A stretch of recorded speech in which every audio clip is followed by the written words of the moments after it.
This is what's really happening when dogs cry. Any dog owner will agree in saying that dogs are very expressive creatures. Through a combination of verbal and nonverbal cues, we've learned to identify when a dog is feeling emotions such as happiness, excitement, and nervousness. However, when it comes to sadness, it can be tricky to pick out specific cues a dog may exhibit. We know that when humans are sad, they show it with tears. But are dogs able to do the same? When it comes to answering the question of whether or not dogs can cry real tears, the answer is an unsatisfactory sort of. Owners of light-coated dogs can certainly attest that dogs have working tear ducts. Just take a look at the staining that can happen on their light coats. Dogs do in fact have the same tear ducts that perform the same function as a human's. That is, their tear ducts release the basal tears necessary to keep the eyes moist and the reflexive tears needed to flush away irritants and allergens. But do dogs have the tears that come in response to emotional stimulation?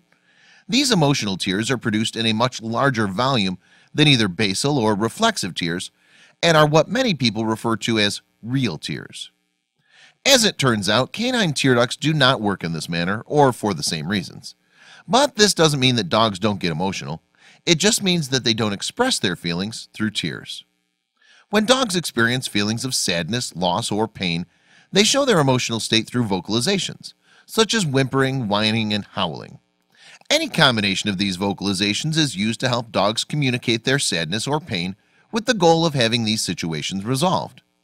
Humans and dogs may express their negative feelings in different ways, but they serve the same purpose.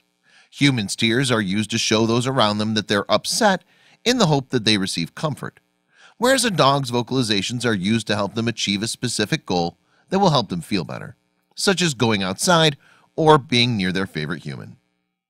Just because dogs don't burst into tears when they're hurt or upset doesn't mean that they don't have feelings. It just means that they express them in a different way. This is probably a good thing if you ask us, because can you imagine what would happen if those sad puppy dog eyes filled with real tears? Dogs would have total control over us.